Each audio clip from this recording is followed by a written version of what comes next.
Please do like share and subscribe, और कृपया करके इस चैनल को बढ़ाने के लिए आप इसको सब्सक्राइब कीजिए, साथ साथ अपने दोस्तों के बीच में भी इसको शेयर। गुड इवनिंग फ्रेंड्स, आज की अपडेट कुछ इस प्रकार से है। अमेरिका के बाद अब कनाडा ने भी कहा कि पिछले दिनों गाज़ा के अस्पताल पर हुए हमले में इसराइल का कोई हाथ नहीं था। कनाडा की नेशनल डिपार्टमेंट ऑफ डिफेंस की तरफ से यह बयान जारी किया गया है। विभाग ने अपने बयान में कहा कि कनाडा के फोर्सेज इंटेलिजेंस कमांड की तरफ से स्वतंत्र रूप से किया गया विश्लेषण उच्च स्तर पर इस भरोसे के साथ यही इशारा करता है कि इसराइल ने अल अहली अस्पताल पर हमला नहीं किया था। 17 अक्टूबर को गाज़ा में स्थित इस अस्पताल पर हमले के बाद से ही कई मुसलमान देशों की तरफ से इसराइल को लेकर नाराजगी जताई गई। कनाडा के रक्षा विभाग ने सूत्र के विश्लेषण और वर्गीकृत रिपोर्टिंग के आधार पर कहा है कि यह हमला गाज़ा से दागे गए गलत रॉकेट के कारण ही हुआ था। बात की आशंका बढ़ गई है। कनाडा की तरह ही फ्रांस और अमेरिका ने भी यही बातें कही हैं। कनाडा ने कहा कि उसका आकलन अस्पताल परिसर में विस्फोट से हुए नुकसान के विश्लेषण पर आधारित है। इसमें पास की बिल्डिंग और अस्पताल के करीब का क्षेत्र और साथ ही आने वाला गोला बारूद के उड़ान पैटर्न भी शामिल हैं। इसी तरह से अमेरिकी राष्ट्रपति जो बाइडेन ने बुधवार को कहा कि उन्होंने जो देखा उसके आधार पर ऐसा प्रतीत होता है कि गाज़ा अस्पताल में जानलेवा विस्फोट किसी दूसरी टीम ने किया था, न कि इजरायली सेना ने। उन्होंने विस्फोट के लिए फ़लस्तीनी आतंकी संगठन इस्लामिक जिहाद को जिम्मेदार ठहराने वाले इसराइल के मत को स्वीकार किया। बाइडेन ने तेल अवीव पहुंचने के फौरन बाद इसराइल के प्रधानमंत्री बेंजामिन नेतन्याहू के साथ मुलाकात में भी बात कही थी। वह हमास के साथ जारी संघर्ष के बीच एकजुटता प्रदर्शित करने के लिए इसराइल पहुंचे थे। फ़लस्तीन अधिकारियों ने कहा कि मंगलवार को अल अरबी अस्पताल में हुए विस्फोट में 471 लोग मारे गए हैं। गाज़ा के स्वास्थ्य मंत्रालय ने इजरायली हवाई हमले को जिम्मेदार ठहराया, जबकि इसराइल ने कहा कि विस्फोट आतंकवादियों द्वारा विफल रॉकेट लॉन्च के कारण हुआ था। वहीं दूसरी ओर गाज़ा पट्टी का अस्पताल ढहने की कगार पर है। मरीजों की संख्या अस्पतालों की क्षमता का 150% है। मानवीय मामलों के समन्वय के लिए संयुक्त राष्ट्र कार्यालय ने चेतावनी दी है। ये हम गाज़ा पट्टी के बारे में बात करें। इसराइल के हमले के बाद से गाज़ा पट्टी से जो तस्वीरें सामने आ रही है उनमें धराशायी इमारतें, चारों तरफ बिखरा मलबा और रोते बिलखते लोग दिख रहे हैं। इन तस्वीरों से पूरी दुनिया दुखी है, लेकिन भारत में रह रहे कुछ युवा इन तस्वीरों को देखकर बेहद परेशान हैं और उन्हें बार बार पैनिक अटैक आ रहे हैं। दरअसल ये है भारत में पढ़ रहे फ़लस्तीनी छात्र। ये फ़लस्तीनी छात्र लगातार गाज़ा पट्टी में रह रहे अपने प्रियजनों के लिए परेशान और फिक्रमंद हैं। ये छात्र अपनी पढ़ाई पर भी फोकस नहीं कर पा रहे हैं। भारत में पढ़ाई कर रहे एक फ़लस्तीनी छात्र ने बताया कि मौजूदा संकट के चलते उसका अपने प्रियजनों से संपर्क नहीं हो पा रहा है। हालत ये है कि उनके पास पैसों की कमी हो गई है और इसके चलते उसे अपने खाने की मात्रा और गुणवत्ता में भी कमी करनी पड़ रही है। अब वह 3 के बजाय दिन में सिर्फ 2 बार खाना खा रहा है। छात्र ने बताया कि वो ना कुछ लिख पा रहा है और ना पढ़ पा रहा है। उसे बस अपने परिजनों की चिंता सता रही है। वो ठीक से सो भी नहीं पा रहा है। छात्र ने बताया कि वो अपने परिजनों से संपर्क भी नहीं कर पा रहा है। उसे ये भी नहीं पता कि उसके परिजन जीवित भी हैं या नहीं। फ़लस्तीनी छात्र ने बताया कि वो घर वापस लौटने का बेसब्री से इंतजार कर रहा है और दुआ कर रहा है कि लड़ाई जल्द खत्म हो जाए। बता दें कि बीती 7 अक्टूबर को हमास के आतंकियों ने इसराइल की सीमा में घुसकर निर्दोष लोगों को बर्बरता से हत्याएं की। हमास के हमले में 1400 लोगों की मौत हुई। इसके जवाब में इसराइल द्वारा लगातार गाज़ा पट्टी और वेस्ट बैंक में बमबारी की जा रही है। इसराइल के हमले में अब तक गाज़ा पट्टी में 4469 लोगों की मौत हो चुकी है और 1000 से ज़्यादा लोग घायल हैं। एक अन्य फ़लस्तीनी छात्र की पढ़ाई पूरी हो चुकी है। वो फ़लस्तीन लौटने की तैयारी कर रही थी, लेकिन उसी वक्त लड़ाई शुरू हो गई। अब वह छात्र अपने परिजनों को लेकर इतनी परेशान है कि उसे बार बार पैनिक अटैक आ रहे हैं।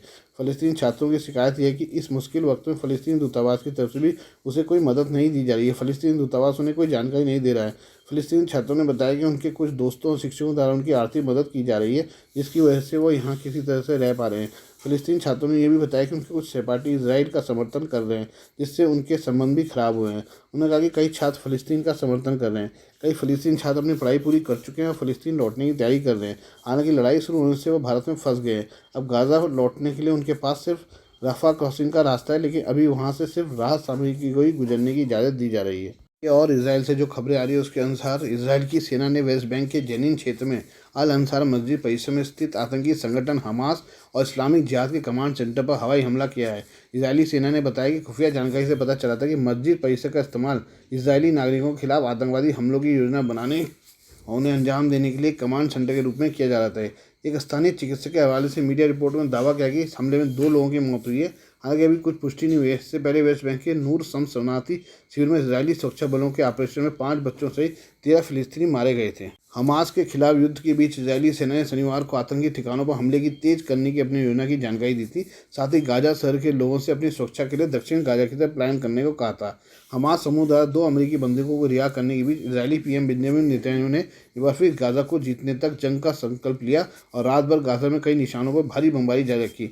नेतन्याहू द्वारा हवाई और अपेक्षित जमीनी हमले में कोई रोक न लगाने के संकेत के बाद इजरायली लड़ाकू विमानों ने कहर बरपाया है। इजरायली विमानों ने पूरे गाज़ा पट्टी में बड़ी संख्या में हमास के आतंकी ठिकानों पर हमला किया। इसमें बहुमंजिला इमारतों के अंदर कमांड सेंटर और युद्ध केंद्र भी शामिल रहे। फ़लस्तीनी चिकित्सा अधिकारियों व हमास मीडिया ने कहा कि इजरायली विमानों ने दुनिया के सबसे घनी आबादी वाले स्थानों में से एक गाज़ा में कई परिवारों के घरों को निशाना बनाया। इसमें कम से कम 50 लोग मारे गए, 10 लोग घायल हो गए। आइए हम अमेरिकी बंधकों को छोड़ने के बारे में बात करें। फ़लस्तीनी आतंकी संगठन हमास ने 2 बंधकों को रिहा किया है। दोनों अमेरिकी माँ बेटी हैं। अमेरिका के इलिनॉइस प्रांत के इवास्टिन की रहने वाली माँ बेटी के पास इजराइल की भी नागरिकता है। हमास की सैन्य इकाई अल कासम ब्रिगेड के प्रवक्ता अबू उबैदा ने एक बयान में कहा कि कतर की मध्यस्थता के बाद मानवीय आधार पर दोनों को रिहा किया गया है। प्रवक्ता ने कहा कि बंधकों को रिहा कर अमेरिकी लोगों और दुनिया को ये बताना चाहते हैं कि राष्ट्रपति जो बाइडन उनके फांसीवादी प्रशासन द्वारा किए गए दावे झूठे और निराधार हैं। इसराइल के प्रधानमंत्री कार्यालय ने माँ बेटी जूडिथ ताई रानन और नताली शोशाना रानन को हमास की तरफ से छोड़े जाने की पुष्टि की है। इजरायली अधिकारियों ने बताया कि इन्हें इसराइल में एक सैन्य ठिकाने पर ले जाया गया जहां उनके परिवार के सदस्य भी मौजूद हैं। वहीं अन्य बंधकों के परिजनों ने खुशी जताते हुए शेष बंधकों को भी रिहा करने की अपील की है।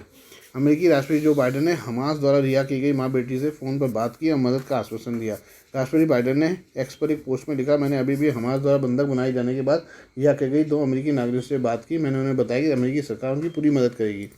अमेरिकी विदेश मंत्री एंटनी ब्लिंकन ने बंधकों को छुड़ाने में महत्वपूर्ण भूमिका निभाने के लिए कतर सरकार का शुक्रिया अदा किया। ब्लिंकन ने कहा कि इसराइल में अमेरिकी दूतावास की टीम जल्दी शिकागो के रहने वाले 2 अमेरिकी बंधकों माँ और बेटी से मुलाकात करेंगी जिन्हें 7 अक्टूबर को हमास ने इसराइल से बंधक बना लिया था। उन्होंने कहा कि कई देशों के लगभग 200 अन्य बंधकों में भी अभी 10 अमेरिकी नागरिक शामिल हैं। ब्लिंकन ने कहा कि हमास को सभी बंधकों को रिहा करना चाहिए। ब्लिंकन ने कहा कि उन्होंने अन्य बंधकों के परिवार से बात की, गंभीरता से परिवार के सदस्यों की रिहाई के लिए काम करने का वादा किया है। अमेरिकी विदेश मंत्री एंटनी ब्लिंकन ने मीडिया को संबोधित करते हुए कहा कि हमास द्वारा बंधक बनाए गए 2 अमेरिकी नागरिकों को रिहा कर दिया गया है। दोनों अब इसराइल में सुरक्षित हैं। हम उनकी रिहाई का स्वागत करते हैं, लेकिन इस संघर्ष में अभी भी 10 अन्य अमेरिकी नागरिक लापता हैं जिनका कोई पता नहीं चल पाया। हमें पता है कि उनमें से कुछ को हमास द्वारा बंधक बना लिया गया है। साथ ही गाज़ा में लगभग 200 अन्य बंधकों को भी रखा गया है। इनमें कई देशों के पुरुष, महिलाएं, युवा, लड़के, लड़कियां, बुजुर्ग लोग शामिल हैं। 2 अमेरिकी बंधकों की रिहाई पर इजरायली सेना के प्रवक्ता ने कहा कि बंधक बनाई गई 2 महिलाओं को रिहा करने के बाद हमास दुनिया के सामने खुद को ऐसे पेश कर रहा है जैसे वो मानवाधिकारों का बहुत बड़ा हिमायती है, जबकि हमास वास्तव में एक क्रूर आतंकवादी संगठन है जो अभी भी गाज़ा पट्टी में बच्चों, महिलाओं, बुजुर्गों को बंधक बनाकर रखा है और लगातार मानवता के विरुद्ध अपराध कर रहा है। 7 अक्टूबर को दक्षिणी इसराइल पर हमले के बाद से हमास ने लगभग 200 लोगों को बंधक बनाने का दावा किया था। हमास का कहना है कि 50 अन्य लोगों को अन्य सशस्त्र समूह ने बंधक बनाकर रखा है। बयान में कहा गया कि इसराइल के हवाई हमलों में 20 से अधिक बंधक मारे गए हैं। हमास ने अन्य लोगों को छोड़ने के बदले इसराइल की जेलों में बंद 6000 फ़लस्तीनियों को रिहा करने की शर्त रखी है, लेकिन इजरायली पीएम बेंजामिन नेतन्याहू ने इस शर्त को मानने से साफ मना कर दिया है। इसराइल ने हमास का सफाया करने के लिए जंग का ऐलान किया है। इसराइल ने कहा कि वह हमास का सफाया करते हुए बंधकों को मुक्त कराने के लिए कार्य करेगा। इधर नई दिल्ली में भारतीय सेना के शीर्ष कमांडरों ने रूस यूक्रेन युद्ध और इसराइल हमास संघर्ष पर गंभीर विचार विमर्श किया है ताकि इससे सबक लेते हुए भविष्य में इस तरह के खतरों और चुनौतियों का सामना करने के लिए तैयारी की जा सके। राष्ट्रीय राजधानी में 16 से 20 अक्टूबर तक चले सेना के कमांडर सम्मेलन में चीन से लगती वास्तविक नियंत्रण रेखा की स्थिति या किसी भी आकस्मिक स्थिति से निपटने के लिए भारतीय सेना की युद्ध की तैयारी को मजबूत करने के तौर पर भी मंथन किया गया।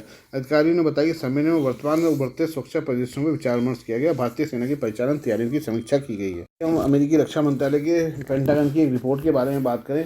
अमेरिकी रक्षा मंत्रालय के मुख्यालय पेंटागन की एक रिपोर्ट में कहा गया कि चीन ने भारत के साथ सीमा विवाद के बीच 2022 में सुरक्षा बलों की तैनाती बढ़ा दी थी और बुनियादी ढांचे का निर्माण जारी रखा, जिसमें डोकलाम के निकट भूमिगत भंडारण केंद्र, पेंगोंग झील पर दूसरा पुल और वास्तविक नियंत्रण रेखा LAC के पास हवाई अड्डा तथा विभिन्न हेलीपैड का निर्माण शामिल है। भारत और चीन व्यापक राजनयिक व सैन्य वार्ताओं के बाद कई इलाकों से सैनिकों को वापस बुला चुके हैं। फिर भी दोनों देशों के सैनिकों के बीच पिछले 3 साल से पूर्वी लद्दाख के विभिन्न स्थानों पर टकराव जारी है। Military and security development involving the people Republic of China report 2023 के अनुसार मई 2020 की शुरुआत से भारत चीन सीमा पर नियंत्रण तनाव ने वेस्टर्न थिएटर कमांड का ध्यान आकर्षित किया है। इस महीने अमेरिकी रक्षा मंत्रालय द्वारा रिपोर्ट में कहा गया है कि सीमा निर्धारण के संबंध में भारत और पीपल रिपब्लिक ऑफ चाइना के बीच अलग अलग धारणाएं हैं। वास्तविक नियंत्रण रेखा और दोनों पक्षों के हालिया बुनियादी ढांचे के निर्माण के कारण कई झड़पें हुई हैं, गतिरोध जारी है और साझा सीमा पर सैनिकों की तैनाती हुई है। रिपोर्ट में कहा गया कि 2022 में चीन ने LAC पर सैन्य बुनियादी ढांचे का निर्माण जारी रखा।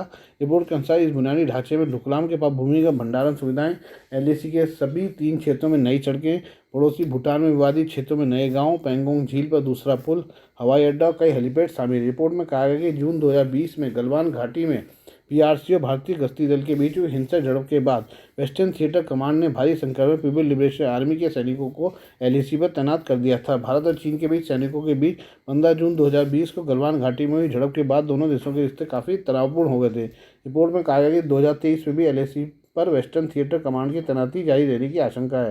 रिपोर्ट में कहा गया कि भारत और चीन के बीच वार्ता में बहुत कम प्रगति हुई है, क्योंकि दोनों पक्ष सीमा पर अपने अपने क्षेत्र से पीछे हटने को तैयार नहीं है। भारत का कहना है कि जब तक सीमावर्ती इलाकों में शांति नहीं हुई तब तक चीन के साथ उसके संबंध सामान्य नहीं हो सकते। रिपोर्ट में यह भी कहा गया कि चीन के पास 500 से अधिक सक्रिय परमाणु हथियार हैं और ये 2030 तक संभवतः 1000 से अधिक हो जाएंगे।